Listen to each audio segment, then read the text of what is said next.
வணக்கம். சுப்பிரமணியம் யோகாமணி சேனலுக்கு உங்களை அன்புடன் வரவேற்கிறேன். இன்னைக்கு சமையல் குறிப்பில் நம்ம பார்க்க போகிறது தக்காளி தண்ணி சட்னி எப்படி செய்கிறதுன்னு பார்க்கலாம் வாங்க. அனைவருக்கும் அன்பு வணக்கம். திருமதி சுப்பிரமணியம். இன்றைக்கி நம்ம செய்ய போகிறது இட்லி தோசைக்கு தொட்டுக்கிறதுக்கு தக்காளி தண்ணி சட்னி அதுதான் செய்ய போகிறோம். இதில் நம்ம தேங்காய் சேர்க்க போகிறதில்ல. என்னென்ன எடுத்து வச்சுருக்கிறேன்னு பாருங்கள். மிளகா வத்தல், பொரிக்கடலை, பொட்டுக்கடலை, நறுக்கின தக்காளி, நறுக்கின பெரிய வெங்காயம், தேவைக்கு தகுந்த அளவு உப்பு, கொஞ்சம் கருவேப்பிலை, கொஞ்சமாக பச்சை கொத்தமல்லி, இதுதான் எடுத்து வச்சுருக்கிறேன். இந்த வெங்காயம், தக்காளி, பொரிக்கடலை, மிளகாய் எல்லாம் ஈக்குவல் போர்ஷன், ஒரு 3/4 கப் அளவு எடுத்துருக்கிறேன். இப்போ என்ன செய்யணும்னா, இப்போ அடுப்பில் ஒரு பேன் வச்சுருக்கிறேன். அதில் எண்ணெய் ஊற்றிருக்கிறேன். எண்ணெய் காஞ்சிருச்சு. இந்த வெங்காயத்தை வதக்கிடுறேன். வெங்காயம் நிறம் மாறி வதங்கிடுச்சு. மிளகாயை சேர்த்துட்றேன். இதையும் சேர்த்து நல்லா கிளறி விடுறேன். அடுத்தது தக்காளி, இதையும் சேர்த்து இதுக்கு தேவையான உப்பு இப்போவே சேர்த்துட்றேன். தக்காளி நல்லா வதங்கிடும் உப்பு சேர்க்கறதுனால. கொஞ்சம் லோ ஃப்ளேமாக வச்சு மூடி வைக்கலாம். ஒரு 2 to 3 minutes இருக்கட்டும். நல்லா தக்காளி குழைய வதங்கிடும். தக்காளி நல்லா வதங்கிடுச்சு. கொஞ்சம் லோ ஃப்ளேம் மீடியம் ஃப்ளேமில் மாற்றி மாற்றி வச்சு நல்லா கிளறி விட்டேன் அப்பப்போ. இப்போ இதை அடுப்பை ஆஃப் பண்ணிவிட்டு இதை நல்லா ஆற வச்சிடலாம். எடுத்து வச்சுருக்கிற பொரிக்கடலையை முதல்ல மிக்சியில் சேர்த்து கொஞ்சம் பவுடர் ஆக்கிடுறேன். வதக்கி வச்ச வெங்காயம், தக்காளி, மிளகாயெல்லாம் நல்லா ஆறிடுச்சு. அதுலேயே உப்பு சேர்த்துருக்கோம். இப்போ இந்த மிக்சியில் அந்த பொரிக்கடலை பவுடரோடு இதையும் சேர்த்து நம்ம அரைச்சிடலாம்.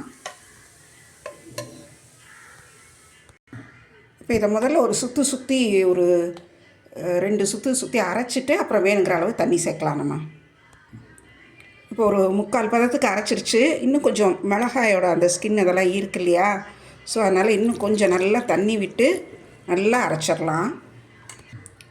2 தடவை அரை கப் தண்ணி ஊற்றி அரைச்சிருக்கிறேன். முதல்லையே மொத்தமாக தண்ணி ஊற்றினா அரைப்படாது, ப்ளஸ் வெளியில் தெரிக்கும். அதனால் கொஞ்சம் பொறுமையாக 2 தடவையாக தண்ணி ஊற்றி அரைச்சிருக்கேன். அடுப்பில் இந்த பேனை திரும்ப வச்சு நல்லெண்ணெய் 3 டீஸ்பூன் ஊற்றி 1 டீஸ்பூன் கடுகு உளுந்தம்பருப்பு சேர்த்துக்கிறேன். இது கொஞ்சம் வெடிக்கட்டும். கொஞ்சம் கருவேப்பிலை, கொத்தமல்லி சேர்த்து கிளறி விட்டுறேன்.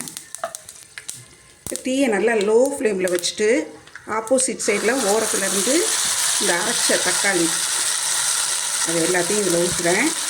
தீ லோ ஃப்ளேமில் இருக்கணும். ஏன்னா இந்த பொரிக்கடலை சேர்த்துருக்கறனால உடனே அடியில் படிய ஆரம்பிக்கும். அதனால் நல்லா அப்படி வச்சுட்டு ஒரு கிளறி விட்டுட்டு பாருங்கள், இப்போவே லேசாக படியுது பாருங்கள். நல்லா கிளறிட்டு நமக்கு வேணுங்கிற அளவு தண்ணி நல்லா இன்னும் ஒரு 2 கப்பு கூட தண்ணி ஆட் பண்ணிக்கலாம்.